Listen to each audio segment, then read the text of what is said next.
It feels like just yesterday, you know? So tell me more about it. How was your diagnosis and when did you start having symptoms? Do you want like the full story? Sure. How Yes. detailed do you In want me like to go? in less Okay. than 5 minutes, so we can focus on Okay. how you Okay. are doing Okay. amazingly these days. Okay. So, I started probably having symptoms in college, but I didn't know. It started with migraines. But college, your diet's off, weird hours, like everyone had migraines. So didn't really think much of it. And then flash forward, I was in grad school and I was doing really well. I'd actually lost like 50 pounds. I was in like the best shape of my life. My dad had brain cancer at the time. So I was dealing with him and taking care of him while going back and forth from grad school to my dad's. And I started having kind of trouble seeing when I was driving. But I was driving a lot in the dark. So I kind of thought like it was just related to that. And then I kept having like the dropsies. I don't know if you ever have that, but I just kept dropping stuff all the time. And I was like, why am I so clumsy? Silly Taylor, I just didn't really think much of it. I kept running into walls a lot. And I was like, man, like, where did that wall come from? But nothing was that crazy. So I just really didn't think much of it until um, the morning after my grad school graduation. I woke up and my leg was numb. And I was like, that's weird. But I was a runner. I thought maybe I pulled something, I just didn't think much of it. And then flash forward like 3 days and I had like a stroke face. So my face was completely not even, I couldn't make eye contact with myself. It was just, not, I knew something was wrong. So I went to the hospital and I was alone and they said they're going to do an MRI. And I was like, what's an MRI? I've never had that. And they just described it to me. And then I asked the nurse practitioner, I said, what do you think is going on with me? And he said, well, it could be three things. You could either be having a stroke, you have a brain tumor, which I'm like, great, because that's what my dad has right now, or you have MS. And I'm like, oh, super. And then they send you off to the tube to lay in there and plot your death, So I'm like laying there, like, if I have cancer, I'm just going to live my life. And, I'm just like planning my death in there.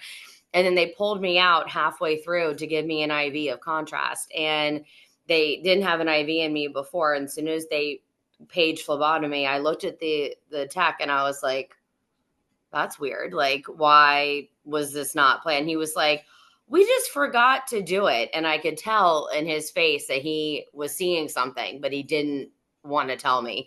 And I was like, that can't be good. And then I got back to the room and they said, yeah, you have MS. And then he handed me a referral and left the room. And I was like, what's MS? What? It, Yeah. I don't even know how where to start. Number one, how interesting is that your body knows when to relapse. It waited after your graduation. You had Yep. to go through the process. You had to go, Yes. and it was time. And number two, what happened with humanity? Like with all the compassion, like instead of I know. don't worry, everything is fine. Don't think of Yeah. the worst. Just go inside, don't move, and just enjoy the hour. And Yeah. you deal with it when you get the result. Like, Right. what happened with that I, type of mentality instead I of know. like, okay, MS wheelchair. Like, Right.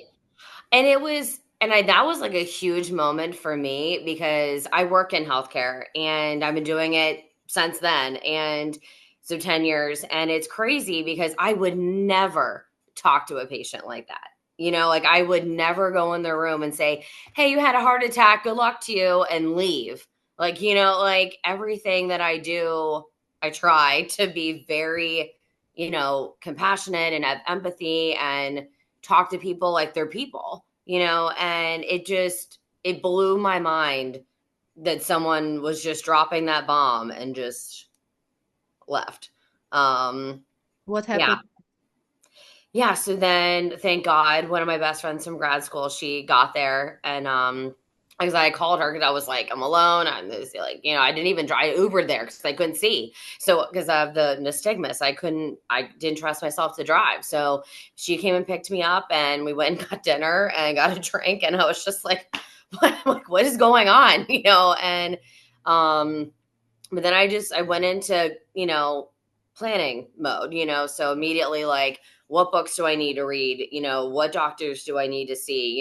Who can get me into the best neurologist, And I saw someone local where I went to grad school, but he wasn't that great and then I wasn't going to be living there. So I because I was done with school, so I packed up and I moved back to Maryland, where my family is, where I'm from. And then I went and saw a top neurologist there, and he was incredible and said all the right things that, someone just diagnosed needed to hear. And that was the first step to kind of feeling like I wasn't just going to die, like it was like someone that saw so much positivity and so much like just happiness for me. Like he was like, "You're gonna be fine. Like you're doing great. You're young.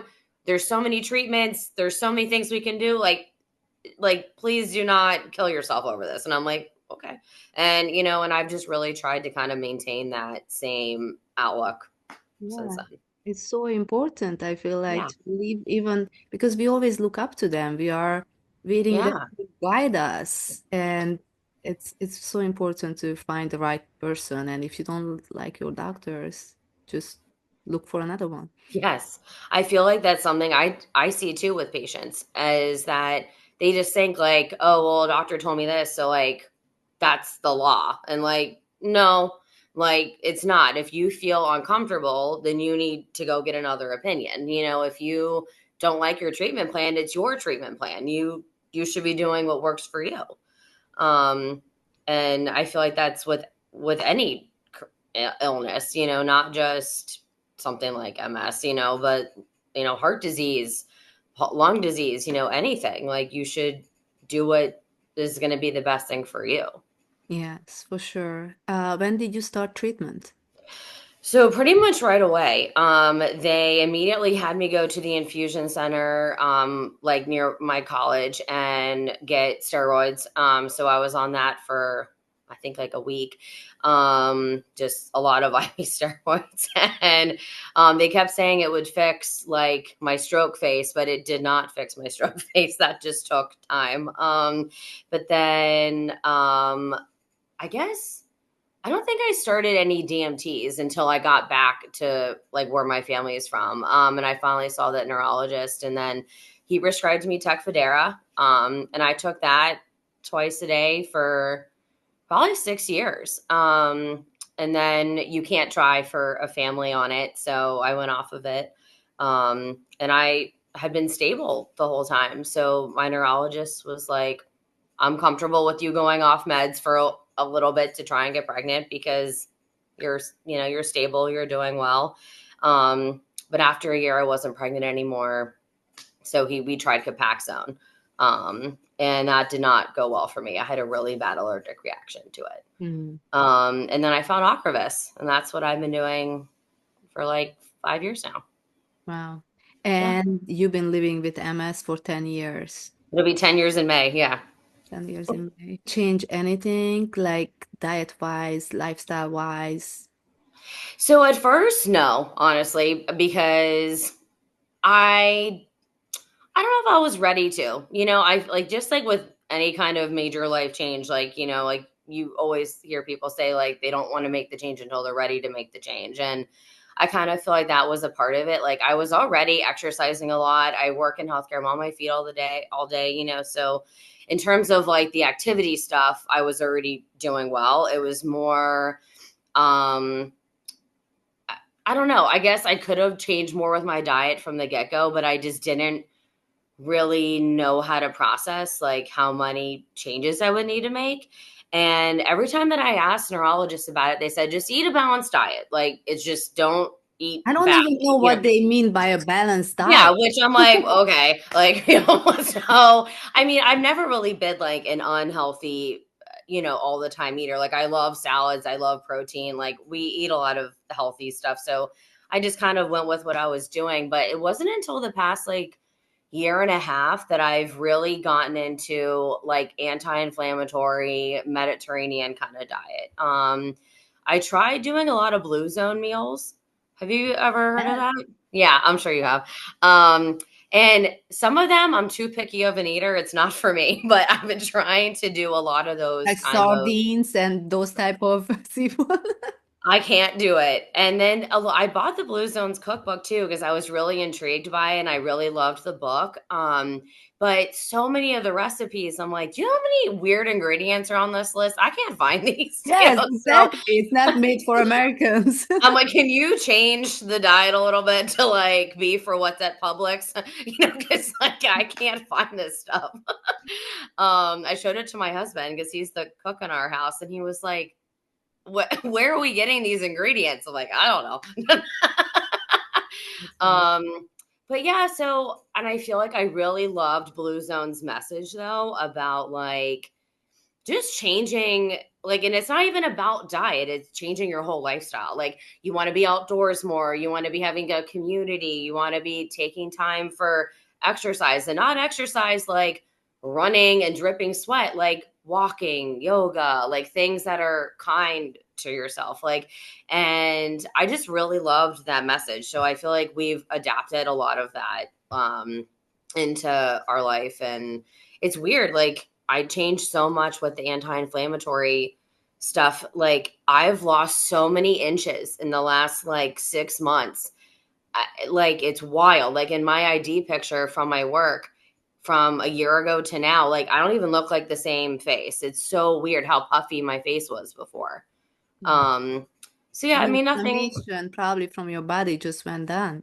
exactly. Not And even the weight. It's just yes, and, up. like, it's so funny because I kept saying to my doctor, like, I'm annoyed though, because like, the weight hasn't changed too much on the scale, and he was like, "Who cares? Like, it's about how you feel and how, like, you're living, like, like, you feel like you're living better, so that's good enough." Like, and I was like, "Okay." So, I've just been kinda rolling with that.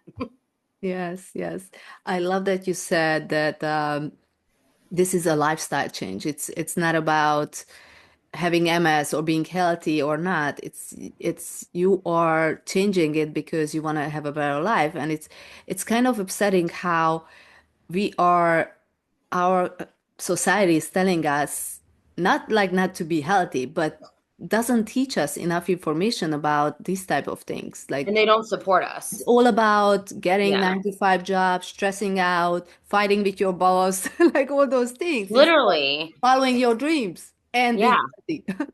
Yeah, there's no support for well, for I feel like for most people just in general, but like especially like women, like working moms. I mean, and then on top of it add the health side. It's like, like they want us to be healthy and do this, but like you're not providing cheap groceries. You don't provide, enough produce that's like not $1 million when like my toddler is going to eat the whole thing of strawberries. Like there's no like I don't like we don't get enough P2 off work, so then like you don't get enough time to have like that work life balance. I mean, it's just it's so crazy to me. Like, but you want us to work though, but you want me to never take off is what you're saying.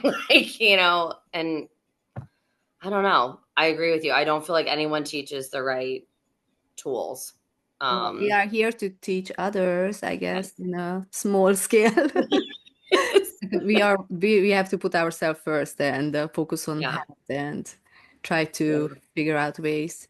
Do you have any symptoms these days? Yeah. So, even though I have relapsing remitting and they said like all my symptoms would go away after getting steroids, they've never gone away. I'm completely numb, like here to my toes. Like I don't feel this. I don't really feel this. Um, it's really weird. I can't Like tell, and I'm sure everybody watching this video wouldn't be able to tell.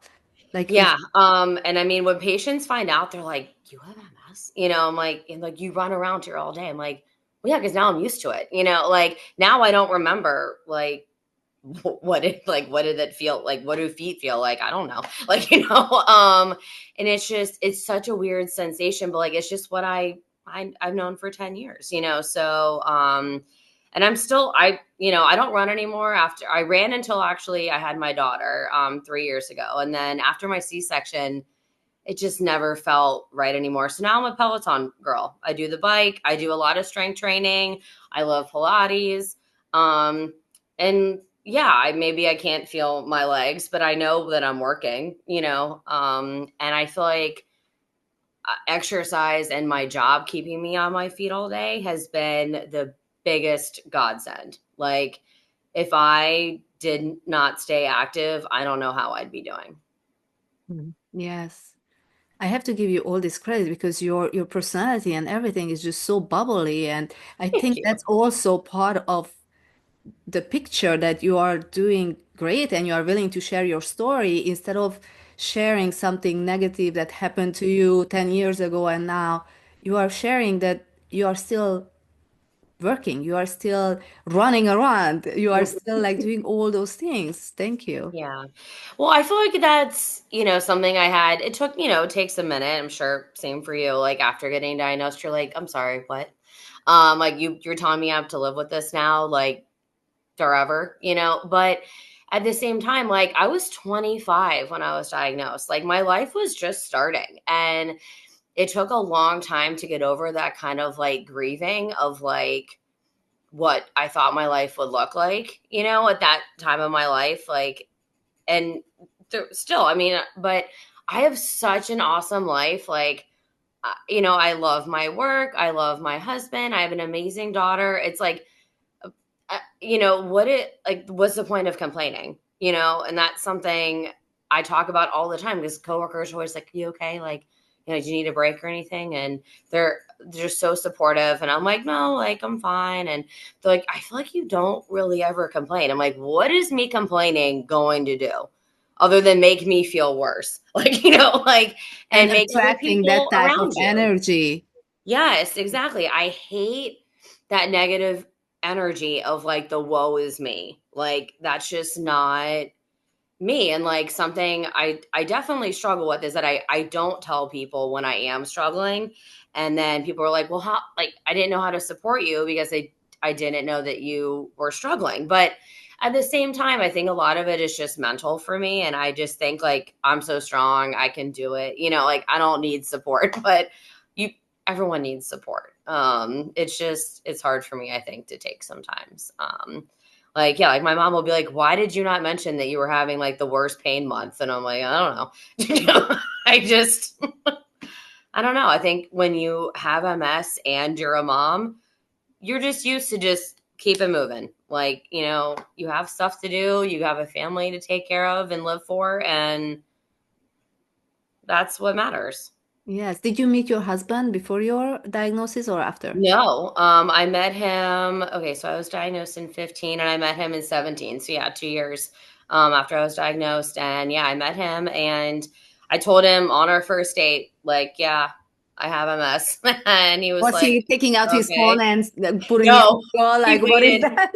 He, I'm sure he wanted to. Maybe he did when I went to the bathroom or something. But I remember he came back to my apartment, and right when you walk in, I had like a little bookshelf, and like the first like whole row is all MS books, and I'm like, "You want some reading?" Like, and he's like, "I'm good."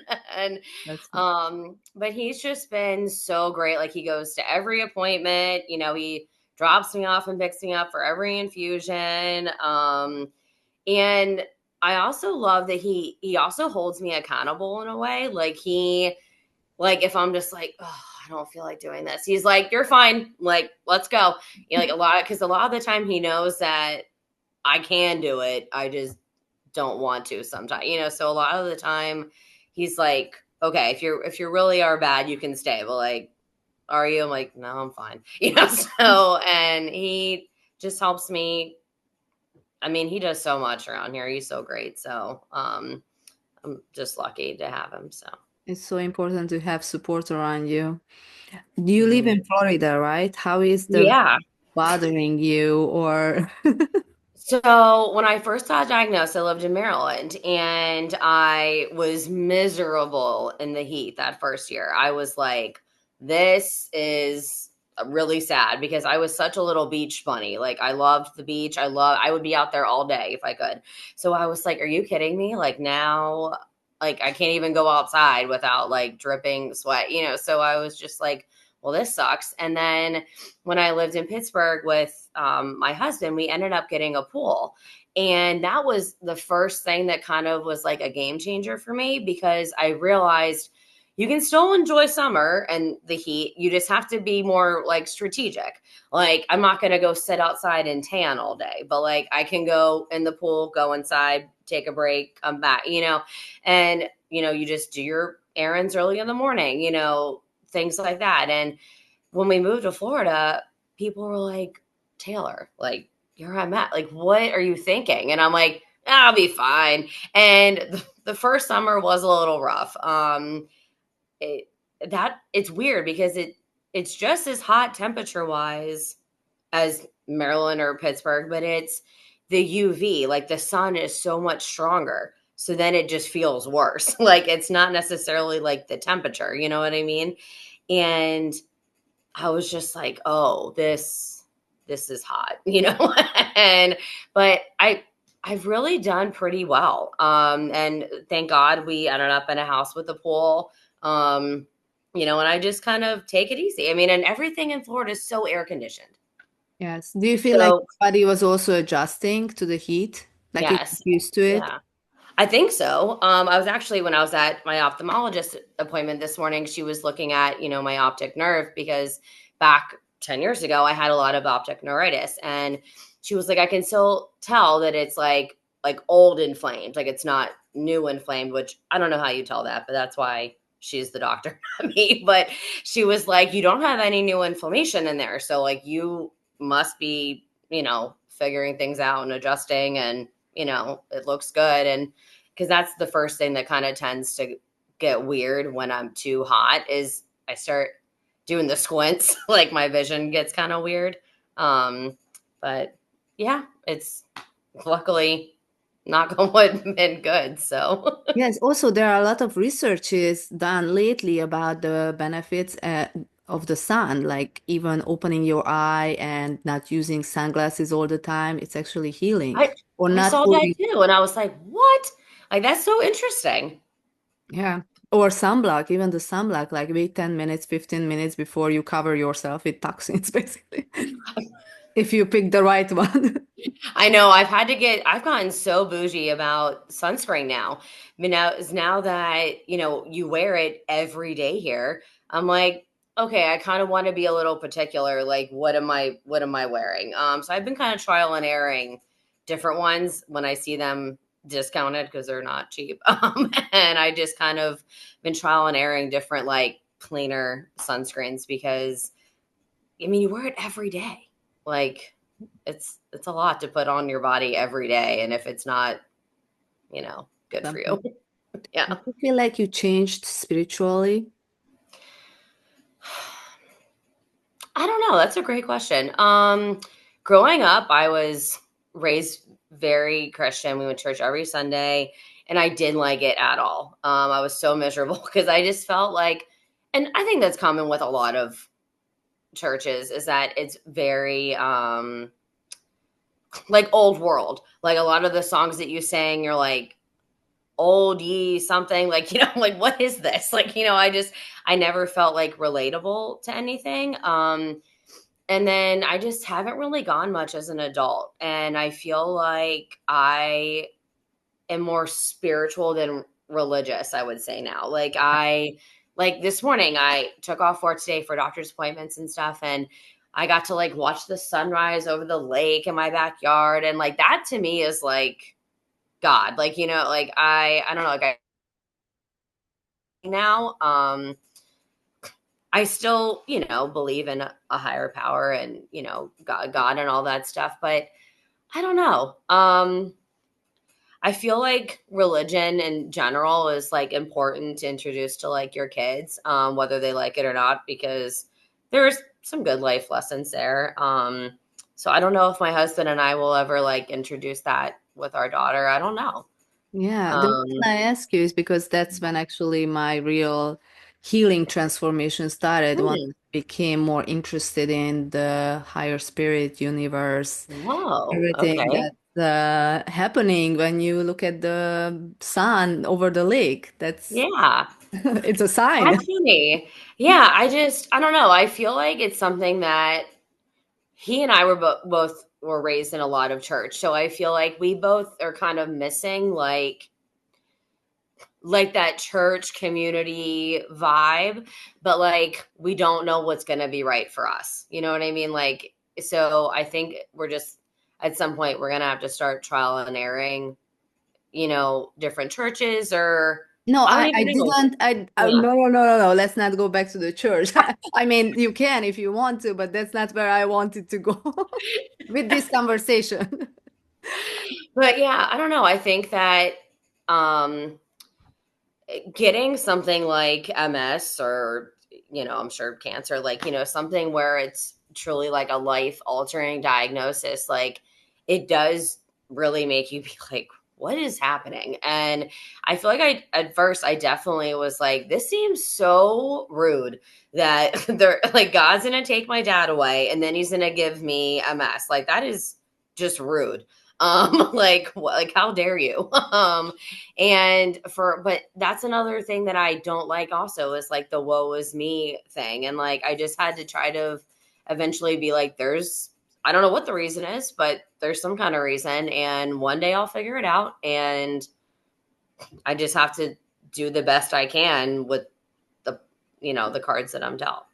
Yes, I love that you said that one day you're gonna figure it out because I'm 100% sure you will, and just asking the right questions. My dad also passed away 10 years ago now, and Oh my God, my it's so question weird. was like him, and then I was diagnosed like first I was like, why me? And then is there a connection? Like all these questions, and I actually got few answers, so it's a good thing to ask. Wow. Oh, I just got chills. That's crazy that our dads both died 10 years ago. That's wild. Ugh. And brain cancer. Your My dad was brain cancer too? Oh my God, that's so weird. Yeah, it's just I don't know how your experience was with your dad, but it was just such a weird experience watching like the person that was like, like Superman to me. Like, like he would move me in and out of these apartments carrying my mattress over his head, going up all these flights of stairs and then I'm like he can't get out of bed without help. Like it was just like the weirdest time of my life to like watch him go through that and yeah, it's weird and it's another thing that I feel like pushes you closer or further just, you know, a higher power as well. Yes, but think of him that he's with you all the Yeah. time. His spirit is there. Yeah. I think that's when I actually find peace because that easily cause your MS too. I mean, I'm not a doctor, so don't take that as a medical advice or anything like that. But all these traumas stored in your body, it's how it manifests, like all these illnesses, diseases, adding to the society and all the Yes. expectations. The bad food. Yeah. Yeah. But Yeah. he's America with there, all the he's with processed you, food. and he's probably very proud that you're sharing your story this openly, trying to help people, help others. Yeah. I hope so. I mean, I think about him like he and I were both early risers, so I think about him every time I see a sunrise, I think that he would have loved that I moved to Florida, so I think he like somehow visits my daughter. Like because she'll How point old at is his your picture. daughter? She's 3.5. That's the time And they got visitors. since she was like 2, she and I never, I didn't know how I was ever going to say, "Oh, hey, by the way, like this is the picture of your grandpa and he's dead." Like I don't know what age do you tell kids that, so I had no plans for explaining that to her. And in our old house, she just went up one day to his picture on the mantle and was like, "I know him." And I was like, "What?" And she's like, yeah. I'm like, okay. And she just, I mean, and like one time my mom and sister said, who is that? She said, oh, it's my grandpa. And I'm like, and like, I never went up to it and said, look, this is your, like, I wasn't ready to do that Mhm. with her. And, uh, but yeah, I mean, she points at his picture all the time and he's like, he's in heaven. And I'm like, oh, okay. That's And our dogs that died, she says he's up there with them. And I'm like, okay, if you say so. So I don't know if she just guessed that or it's real, but I think it's amazing either way. whatever you believe it is, whatever Yeah, you I want to mean, believe it is. It's so I just came back from Dr. Joe Dispenza's 3-day progressive retreat, I and saw it on your Instagram. Yeah, how was that? yes, it was, I can't even find words to describe it. Everybody should go just for 3 days and experience. He basically talks about how our beliefs is that's what we need for healing. We don't need anything Hmm. else. We don't need food. We don't need medication. We just need to change our mindset. But Hmm. I'm not, the reason I brought up this is because one of my friend brought her friend who is a medium, and Oh, a medium basically connects you with a spirit or yeah. whoever you want to connect after even live or dead. And it's so interesting because I've been exposed to this kind of concept in the past year and a half. Hmm. So I do believe these days then it's possible. So every time when I think about my dad, I know he's there. Like I'm not just randomly remind myself like my dad passed. Right. I'm like, no, he's there. He's here he came to my mind, so he's here to tell me something or he's here to, so it's That's interesting. a really cute way to think about it. I like that. Yeah, it Like, hits it's not just really. like you're reminding yourself to think about them. It's like he came to visit you. Like, hey, what's up? Yes, yes, yes. You are doing so good. Keep doing. It's like a therapist almost, just with all the positive thoughts instead of Yes. like bringing you down. Yes. Is there anything else you would like to share or tell somebody who was just newly diagnosed? Just, I think it's like so important to just keep working on your mindset and your mental health because it's going to change a million times, I feel like, in diagnosis. And like, who's to say I'm going to still feel the same way that I do right now in 10, another 10, I don't know. But I think that it's also important to like guard yourself to an extent. Like, I feel like a lot of people over the last 10 years will come out to me and be like, oh my gosh, I have someone that knows someone with MS that you should talk to. And then that person is like the most just negative, like, just like Debbie Downer. Like, like, I don't want to take anything. I don't want to try anything new. I don't want to leave the house. I don't, and I'm just like, okay, well, I don't think we're meant to be friends because like that's just I don't need that kind of like vibes. And I feel like a lot of the MS connections that I've made are all positive ones for a reason. Like we all uplift each other, even when you're having a bad day. It's like you can still talk about having a bad day without it being like, oh my God, I can't believe this is happening to me. You can just be like, man, my numbness is worse today, but oh well. Like, you just, I think it's just different in how you frame your whole day of how you're going to approach it with anything new that comes up. Um, and just getting your own opinions and making the best decisions for yourself. Like, no one treatment plan is the same. No one person's the same, and it's going to change. Like, I had to try 3 drugs to figure out what worked for me. Some people do no drugs, I mean, sometimes you have to try a new one every month. I feel like I see someone on Instagram having to change it because like something changed in them, so I think it's just really important to make it like your own journey and not be like, oh, well, I should just do this one because that's what the doctor says. Well, Yeah, listen to your maybe not. gut. Yeah. My second grade teacher, she had MS and I didn't know it until I got diagnosed. And because obviously I was 7, she wasn't going to tell me that she had MS. But my mom teaches at the school where I went to school. So they became friends, and she had told my mom right when I got diagnosed. And, she never did medications, she did bee stings. And I remember thinking, that is the weirdest thing I've ever heard in my life. Like, who does bee stings for, but you know what? She had no problems. She had no I symptoms. She heard had that no too. relapses. So I'm like, you know what? You do you, girl. Like, like Go with that the works for flow her. and trust your gut wherever it Yeah. takes you. Yes, if you need bees, you need bees. And I Yeah. know people who didn't done that and it helped Yeah. them. It's Yeah. just I mean, resetting your whole body yeah. and getting rid of I inflammation. yeah, like that's not for me because I'm terrified of bees, but like, do you? Like, Yeah.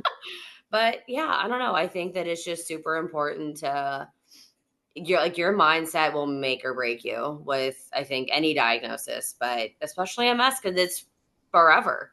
Even if you're not, having like I haven't had relapses in 10 years, but like I still have it. It's just Now that I just came back from this retreat, I know the mhm. answer why you didn't get a flare up or any uh, Why?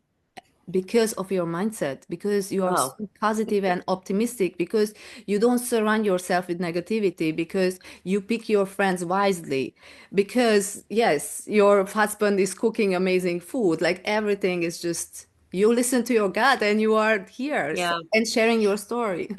Yeah, I hope that that's right because I love that answer. So yeah, I think that that's definitely a big part of it, and it's hard, like it's not easy to say this is what's best for me, and I'm going to stick to it. Like boundaries, that's a really hard thing for me, but I think that I'm in that era of it's me and, my husband and my daughter. And I just am trying to give us just the best future. And that means me being okay. So it's not me not taking care of myself and letting stress and the toxicity get to me. It's the positive stuff that I need to move forward. So, yeah. Yeah. Thank you so much for being here. Thank you. No, thank you. This was so